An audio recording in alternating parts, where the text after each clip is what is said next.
Good morning, everyone. Welcome to the Museum of Albemarle for today's History for Lunch program. As you probably noticed, we have heat, so we are very thankful to be back in the auditorium as normal. Much nicer. A few quick announcements before we get started. Please remember to mute your cell phones, and then if you're on Zoom, please mute your microphone and use the chat for your questions. We will have a Q&A session for everyone at the end of the lecture.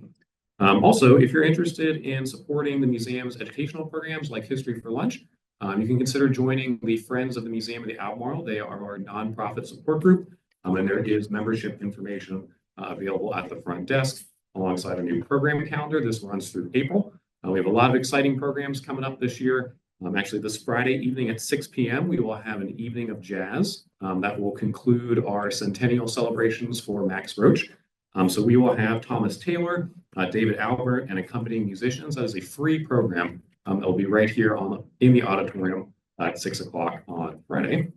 And then our next History for Lunch, that's Wednesday, January 29th at noon. So we have three History for Lunches this month. We're going to welcome the Reverend Daniel Sensi of Christ Episcopal Church here in Elizabeth City. So he will provide a lecture not only in the church's history, but also on the archaeological finds that they made through the church's construction project last summer. So we're very excited to have both of those programs in here this month. Now today we welcome Derrick Brown. He is the Assistant Site Manager of Bentonville Battlefield State Historic Site. He's going to discuss the history and preservation of North Carolina's largest Civil War battlefield. His new book is available for sale here in the museum shop, and we will have a book signing out in the hallway after the lecture as well. So please join us in welcoming Mr. Brown.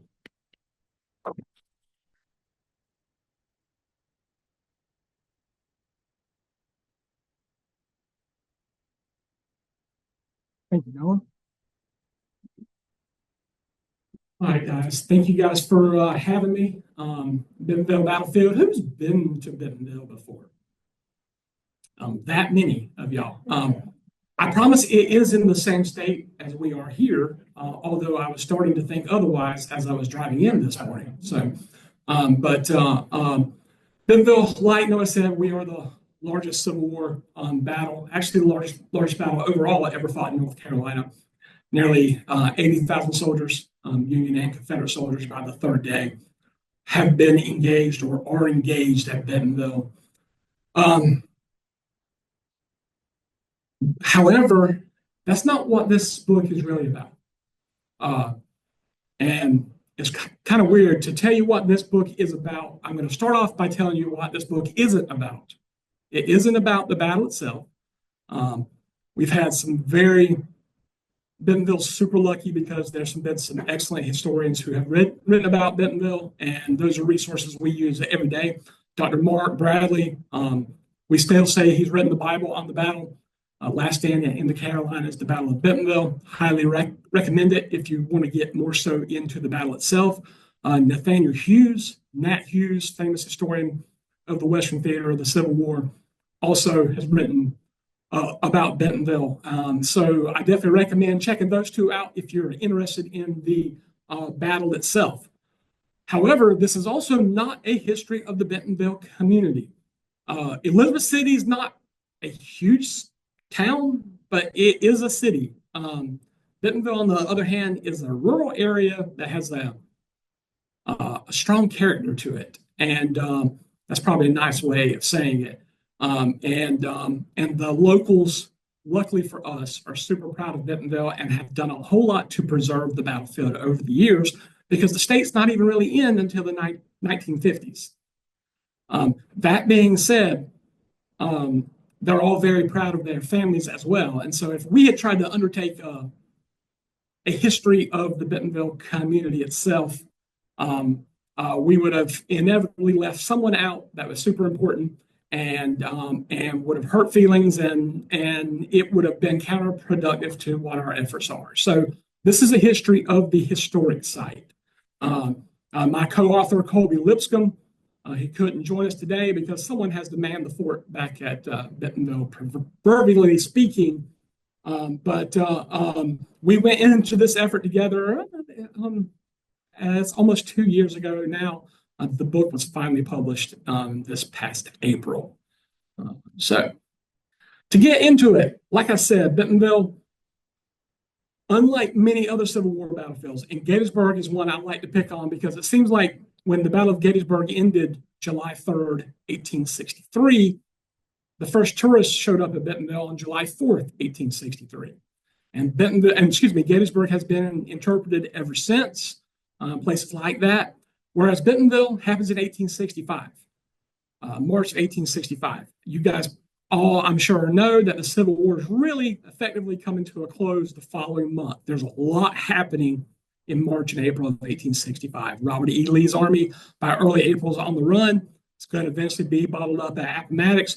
Johnston and Sherman, who fight at Bentonville, are going to eventually meet at the Bennett Place in Durham in late April, and where the Civil War comes to an end for at least North Carolina, South Carolina, Georgia, and Florida.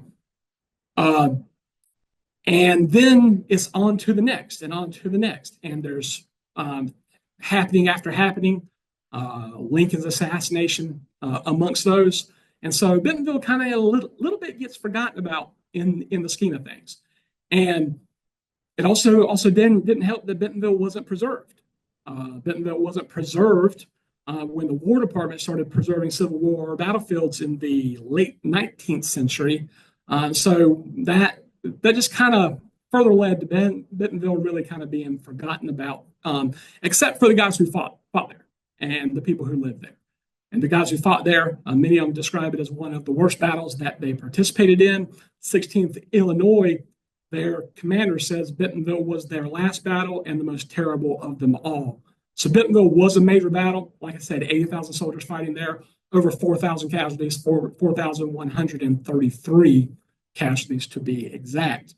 But both armies leave pretty immediately. Once again, that's something different from Gettysburg. Both armies leave Bentonville immediately after the battle. The Confederates leave first, abandoning the village of Bentonville, retreating north back toward Smithfield. The village you can see in this image is on fire. That is, like so many other burnings during the Civil War, fingers are pointed at each side. Some Union veterans say that fleeing Confederates set fire to the Bentonville turpentine distillery to keep it from falling into Union Army's hands. There is also an account of some Union soldiers finding mutilated corpses of their colleagues that looks like they have been executed versus killed in battle. And allegedly, in retaliation, they burned the carriage shop in the center of the village, which spreads to the turpentine distillery, and that's the reason. But either way, for the people living there, I guess it didn't really matter in the aftermath because the village was burned anyways. And so Bentonville, I would argue, never really recovers from the Civil War. It was a thriving little village with kind of a economic heart to it, with that turpentine distillery and carriage shop, and it had a post office. I mean, it was a recognized town, whereas Bentonville loses that post office after the war and never really recovers. Now, Bentonville is a township in Johnston County itself. And so, yeah, like I said, fire to the turpentine distillery, and you can imagine that's going to wind up being a pretty large fire. And also in this image, of note, especially in the foreground, which writing this book, since it's primarily a picture book, I really learned the difference between foreground and background. I guess something I didn't really know in the past. But here in the foreground, in the front of the image, you can see several graves of soldiers, and it's unclear whether those are Union or Confederate soldiers. Likely Confederate graves.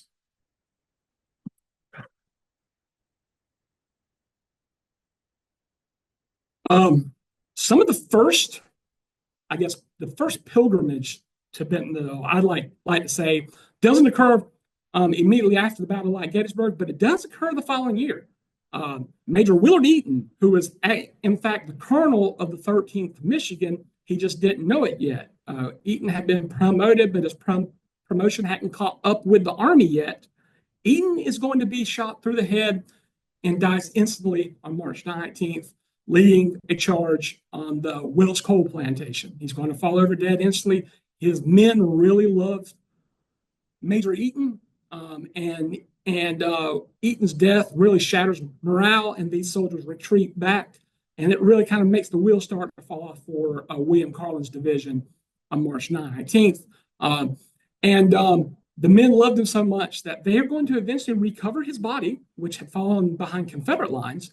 They're going to find him in a shallow grave. They are going to reinter him and take an ammunition box, lid, and mark his grave with that. Why is this important? Well, the following year, they come all the way from Ypsilanti, Michigan, and recover Eaton's grave, which could not have been a very easy trek. No railroads coming to Bentonville, especially in the Civil War's aftermath. Transportation would have been super difficult, but they are able to recover Eaton's remains anyway. So I like to say they are the first tourists to Bentonville after the battle.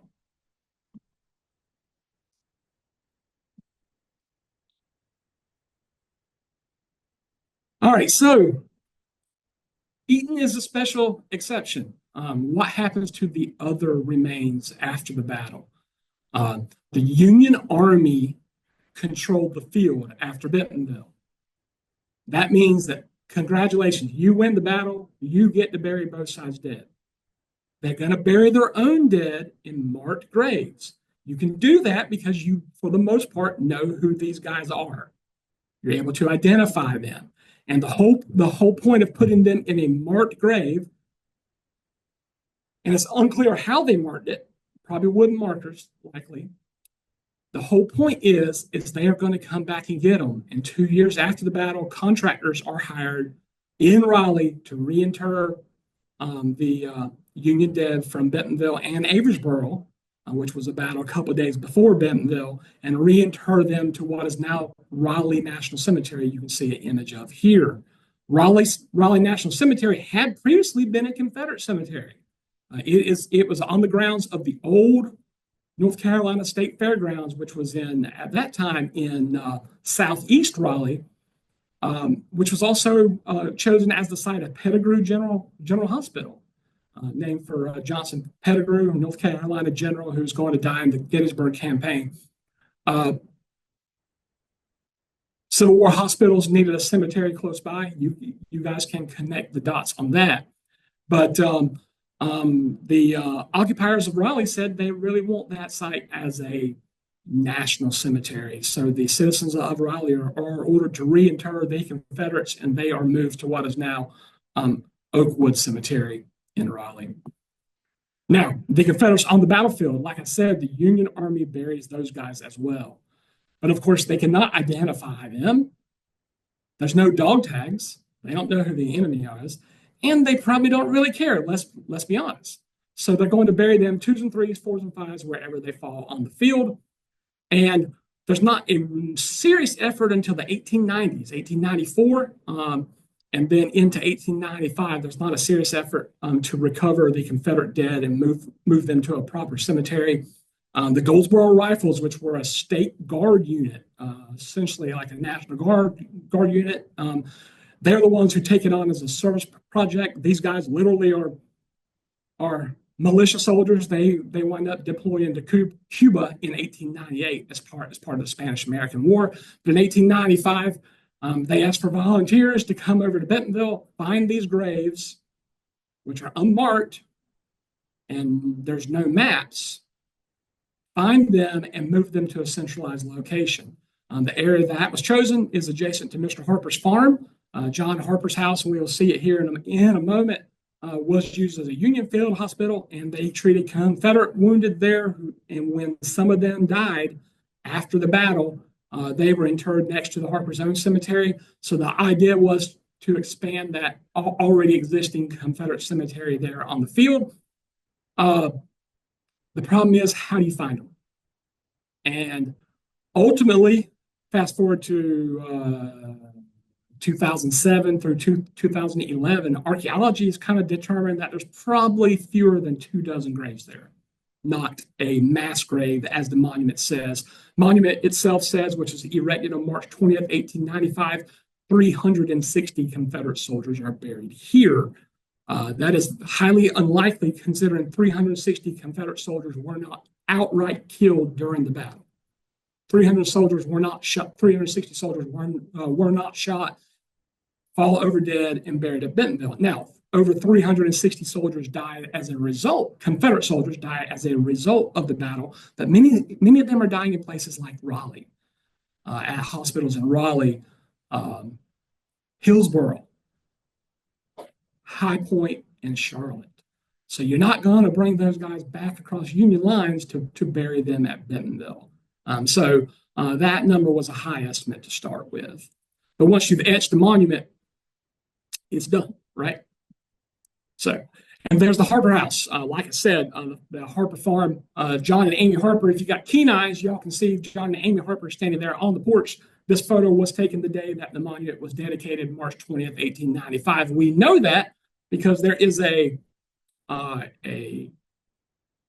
Red Cross flag flying there on the house. Let me go back here. I think I can get back. Oh, come on. I may need your help, Noah, here. Yeah. There we go. I got it, Noah. Thank you. So, yeah, Red Cross flag flying, which was, of course, did not exist, at least in America in 1865. So Red Cross, though, by 1895, people associated that with a military hospital. The original flag would have likely been yellow, a large yellow flag with a green H signifying hospital. But the Red Cross flag did, for the reenactment they did in March of 1895.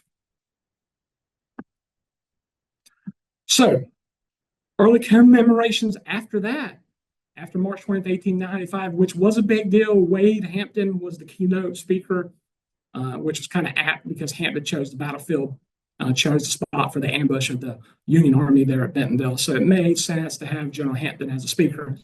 But after that, from the 1890s to the 1920s, Bentonville, once again, is kind of forgotten about until the UDC, the United Daughters of the Confederacy, raised funds in the 1920s to erect this monument here in the center of the field to the North Carolina Junior Reserves. Junior Reserves during the Civil War were soldiers who were on paper. They were all 17. The Second Conscription Act, the one from 1864, started drafting 17-year-old boys to fight because the war was going so horribly for the Confederacy. But those boys were supposed to be in reserve units and never leave their home state. 1,200 of them fight at Bentonville, and this monument was erected where their lines were on March 19th. The people there, the one on the far right with the safari hat on, I guess he thought Bentonville was way out in the sticks there in the 20s. The guy with the safari hat is Fred Olds, who's the father of the North Carolina Hall of History, which is the precursor of the Museum of History. All right, then in the 1930s, a Confederate Memorial Day celebration was held on the Harper House grounds. This photo is taken from the Harper House porch. The governor of the state at the time, he goes and promises that Bentonville is going to be made a national park. Someone hadn't told the National Park Service that yet. But so in North Carolina's congressional delegation also pushes for that, as you'll see in the next slide. Yeah, spoiler alert, it never actually became a national park. But the National Park Service did investigate in the 1930s. This guy, Fred Ralston, he comes and he recommends Bentonville becoming a national park. His recommendations were finally published in the late 1930s, and it looks like there's momentum after his site survey from 1935. It looks like there's momentum to actually make this happen. And these are photos taken from a survey, a photo of the Harper House, how it looked by the 1930s, and those are outbuildings on the Harper Farm. But something else happened, of course, after the 1930s. 1940s, World War II, and these are local veterans just home from the war in 1945, posing on the Goldsboro Rifles Monument. Because of World War II, Congress nationally had other things to worry about, and Bentonville never becomes that National Park Service, that part of the National Park Service. And for whatever reason, there's no momentum for that after the war.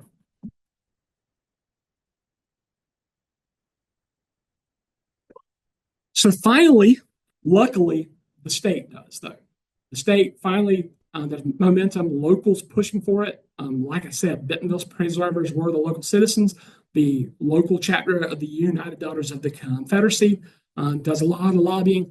And the early North Carolina Historic Sites program finally purchased the house in 1957.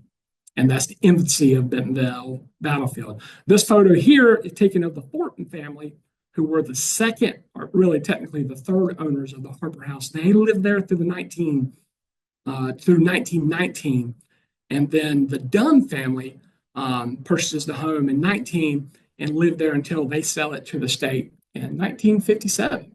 And that's what the house looks like when the state got there. Of note, a major difference is a kitchen wing had been added onto the home in the 20th century that allowed cooking inside the house versus having to go to an outbuilding like the Thorntons would have had to go to, and the Harpers before them. And all that stuff was torn off to restore the battlefield, restore the Harper House to how it looked at the time of the battle. Now, let me go back one more. The photo on the right is the Dunn family signing the deed to turn it over to the Harper House to the state. And so, like I said, restoration work began immediately.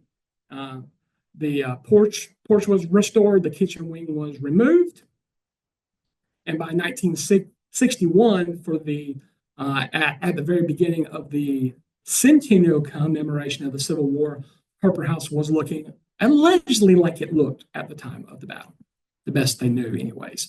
And they had exhibits in the home. So whereas we show the Harper House now as a Civil War hospital, that was the Bentonville Museum was in the Harper House, which makes us wince when we think about all these exhibits hung on the wall, on those plaster walls there in the home. Visitor Center momentum was finally there because of the centennial of the war to build a visitor center or to build a bus station. We always joke someone's bus station looks like a museum, and so someone got out the plans crossed.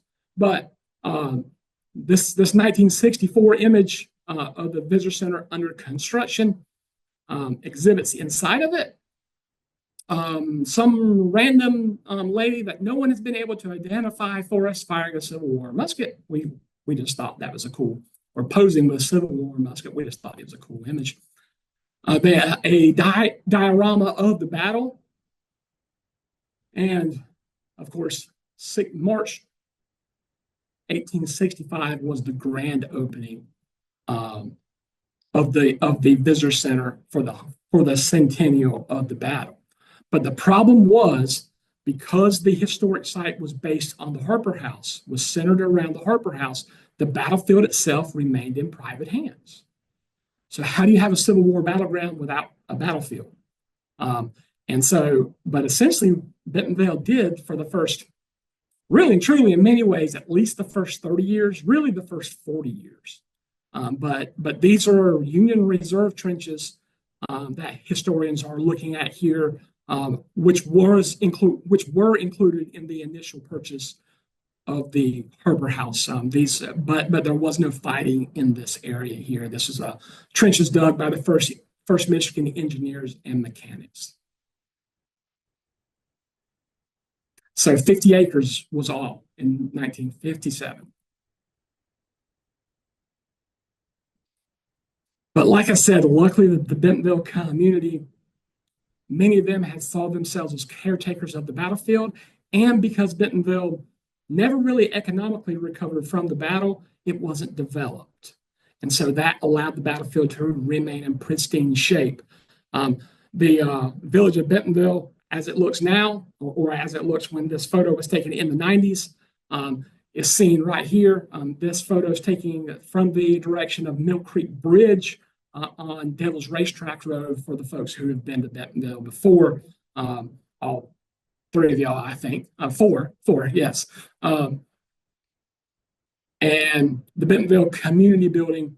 But that's really what's left of the Bentonville Business District, which in a weird way really helped preserve the battlefield.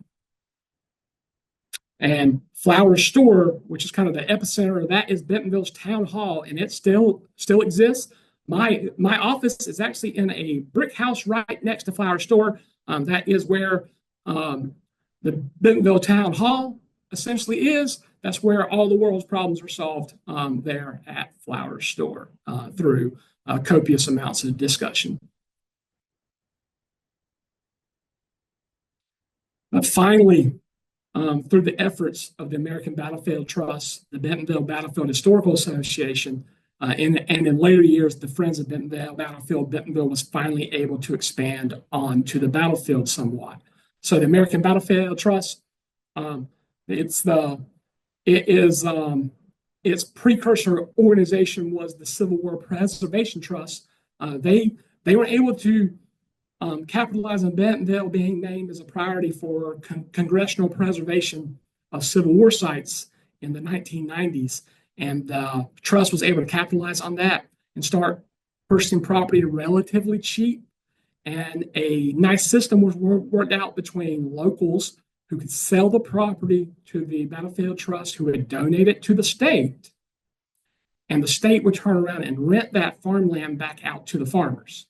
And so the farmers didn't have to own the property, didn't have to pay property tax on the property. They could pay modest rent it back out. It actually works for us because it brings in income to the site, but it also keeps Bentonville looking like an agricultural setting, which it was in 1865.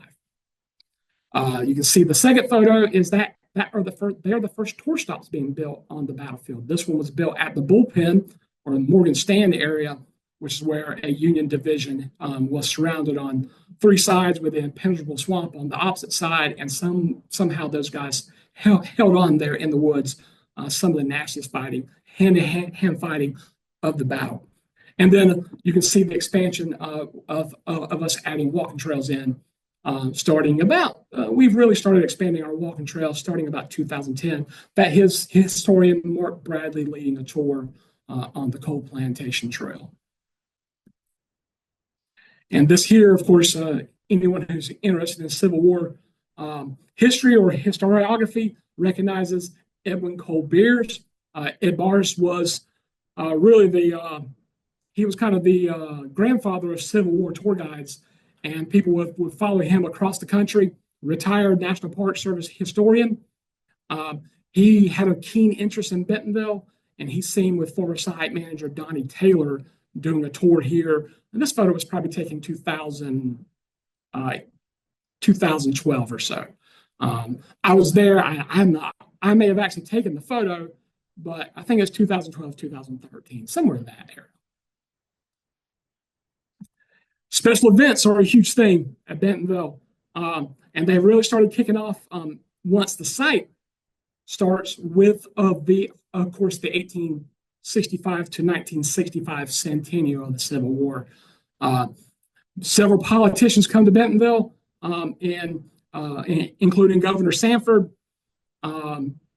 Senator Yarborough from Texas. They come, and because Texas is having a monument dedicated, and you'll see that monument at many Civil War battlefields, it's the same monument just all across the South and even as far north as Gettysburg, but it's the same monument where all Texas soldiers fought. And so it actually helped bring national recognition to Bentonville as opposed to it just being a local thing. And that is really one of the first official weapons demonstrations. The guy on the left is in a very fanciful uniform. I guess that's a nice way of saying it. And then living history programs out in front of the Harper House. Bentonville, living history programs really rise at Bentonville and start growing and growing and growing until the 1990s when they start doing real battle reenactments at Bentonville. Literally thousands of reenactors, tens of thousands of spectators.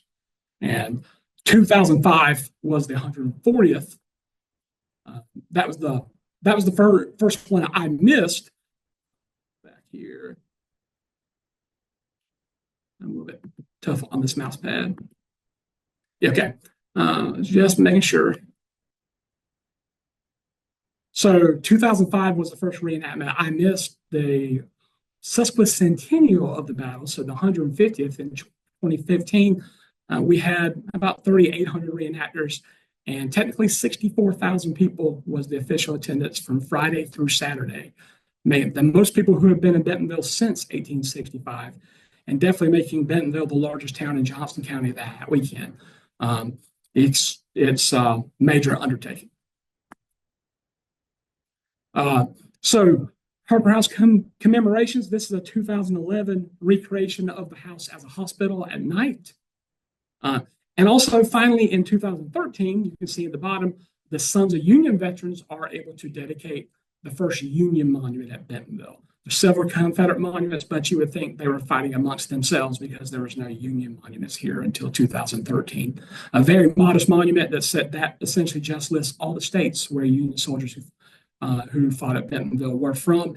The one of note is the very first one, is because the first Alabama U.S. cavalry fights at Bentonville, which really throws a lot of people off, saying why are there Alabama soldiers fighting at Bentonville for the Union.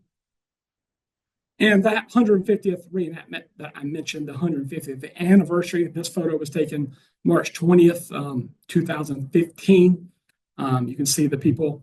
I kind of like to think it's a home and a away side. You can kind of see that there, the home side on the right, Confederate side, Union side here on the left. But this was a super well attended event. It really looked like the state fair at Bentonville that day. And Governor McCrory was there for the dedication of the reenactment. And then in recent years, we did a luminary program. If you notice, I said 4,133 casualties of the battle. I know that figure, and I will always know that figure because we lit a luminary, a battery-powered luminary candle for every casualty of the battle. And I still have indentions on my finger from those little battery switches. So that's how I know 4,133, but it was actually a truly moving ceremony. And it really put it into context what over 4,000 people looks like.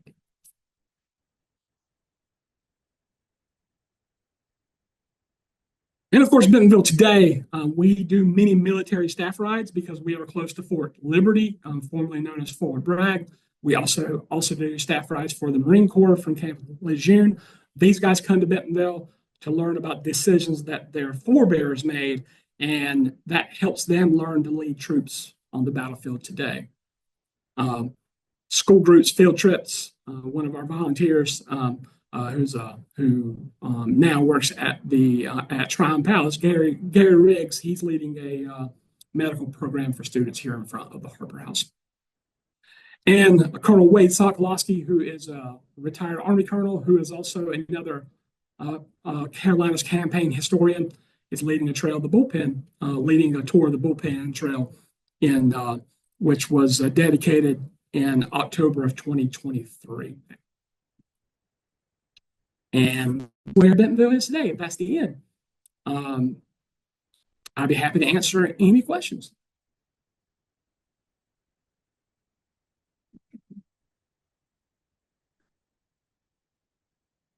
I think the battle site now, I don't know if you ever mentioned that. No, I didn't. Yeah, great question. How big is the battle site now?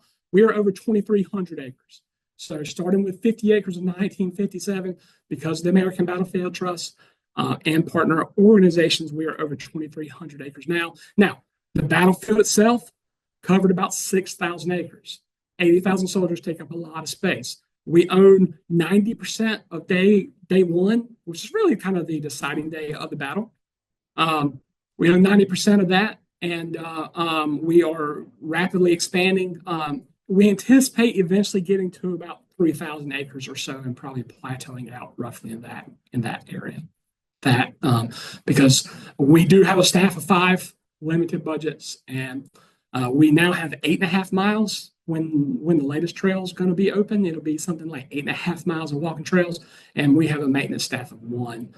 So we are maximing out what we are able to accomplish now.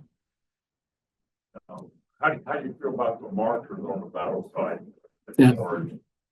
Covering what happened. I Yeah. gotta admit, I'm ignorant on the battle. Sure. Yeah, absolutely. And yeah, absolutely. So the markers on the battlefield. I will say that I personally really like how the monuments on the battlefield are really centered around the Harper House area. And the reason they're centered around the Harper House area because that was the only public land originally. So most of the monuments are there. I personally, this is Derrick's opinion. This is not the opinion of Bentonville Battlefield or the state of North Carolina. I will throw that out there. I do not like somewhere like Gettysburg where you can't really see the terrain because of all the monuments. So the monuments being near the Harper House really helps in that regards. But we have added 10. There's a total of 10 tour stops now with interpretive waysides, with maps and cell phone narration explaining the fighting in those areas. And I personally, of course, think it's tastefully done. And it really helps you appreciate. And as we have opened up walking trails, we are able to access lands that are not immediately on the highway, and it is allowing us to be able to go to Confederate trenches. For instance, there is the trench line of the Army of Tennessee that still has a revetment log in it, and a revetment log is a piece of fence rail where they piled dirt on top to reinforce the trench. You just don't see those hardly anywhere else. And because Bentonville was so late in the war and Bentonville was so isolated, those revetment logs survive at Bentonville, and it's a super cool feature. But these walking trails are allowing people to get to where the fighting actually occurred because, they didn't stick to the modern highway system, understandably. At the time of the battle, was it farmland or what? Yeah. The answer to that question is yes. It is a combination of both. We just received the grant, in fact, just last year for the National Park Service for 2025 to have a cultural landscape report done. And that cultural landscape report is going to help us establish where woods were and where fields were, because it's not exactly like it was in both directions. There are cleared lands now that weren't cleared then, and there are forests that weren't forests then.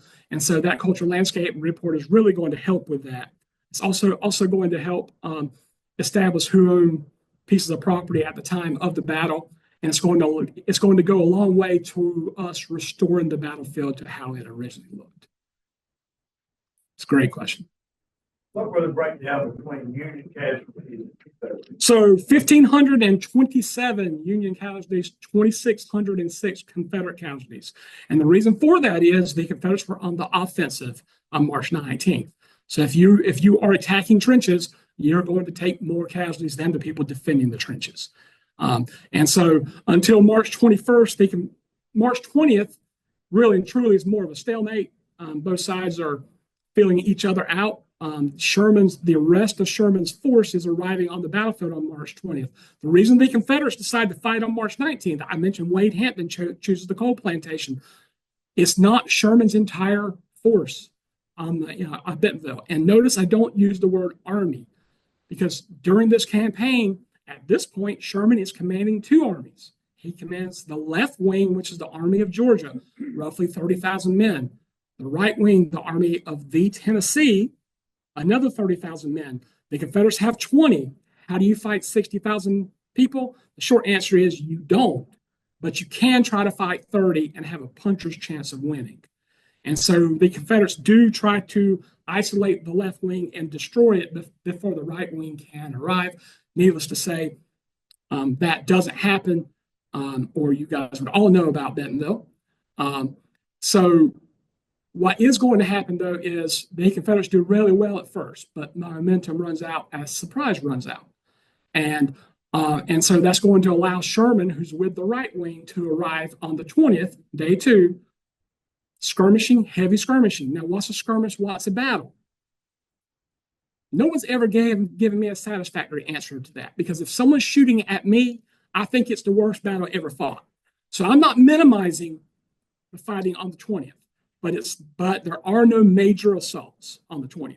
Now, the 21st, a aggressive Union division commander, without Sherman's permission, he does get permission to do a little reconnaissance.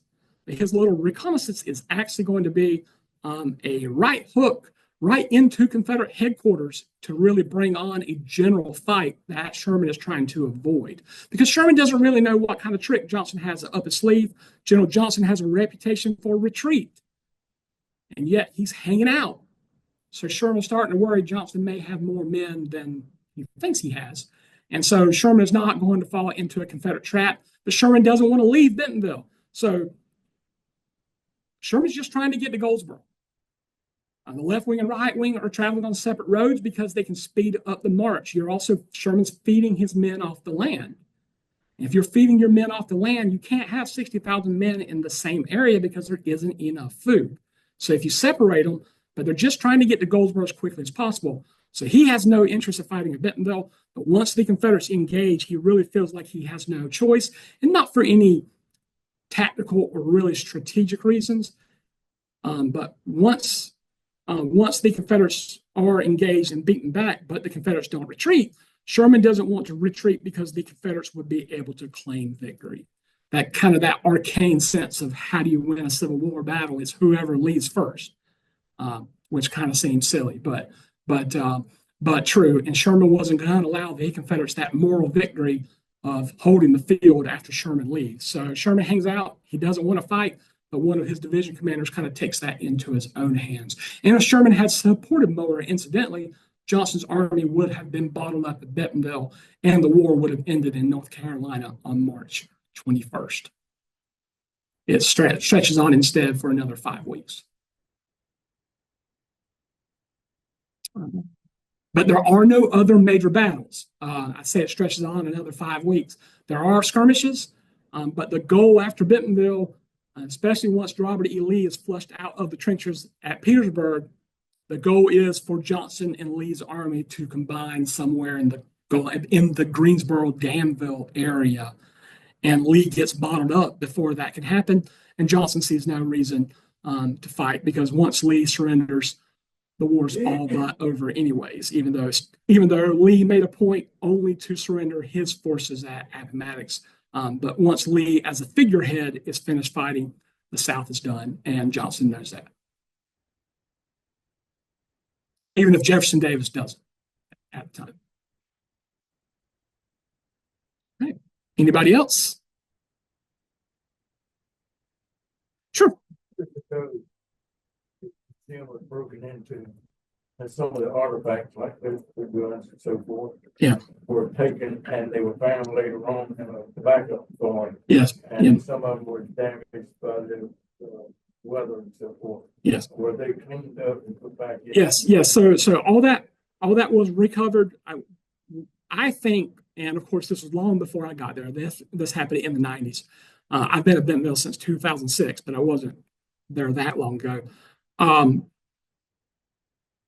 The primary goal of that break-in was to steal the flag of the 40th North Carolina, which was captured by the 14th Michigan in the bullpen, and the state of Michigan gave it back to North Carolina, and we had it nationally on display at Bentonville, and they tried to get in and get the flag. They weren't able to get the flag, but they were able to get muskets, and when they tried to sell it to a reputable relic dealer, he kind of figured out that these belong somewhere, and so that's kind of how that crime ring fell apart, yes, they were all restored, but sadly, of course, right now you guys saw that 1964 Visitor Center, or 1965 was the grand opening. If you go in 2025, you will see the same building and the same limited exhibit footprint. So we are in our friend group, the Friends of Bentonville, are in the stages of trying to get things organized to get Bentonville a nice, shiny, new museum where we can display more artifacts, because we are very limited on space. Anybody else? Is there a way to ask people offline or online, the people questions, or They have. Okay. Okay. All right. Well, thank you guys.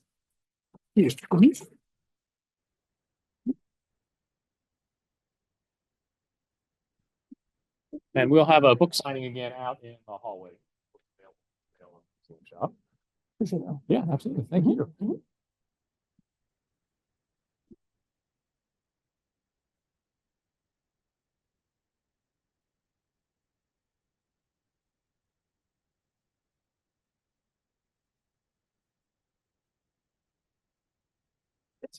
Thank you.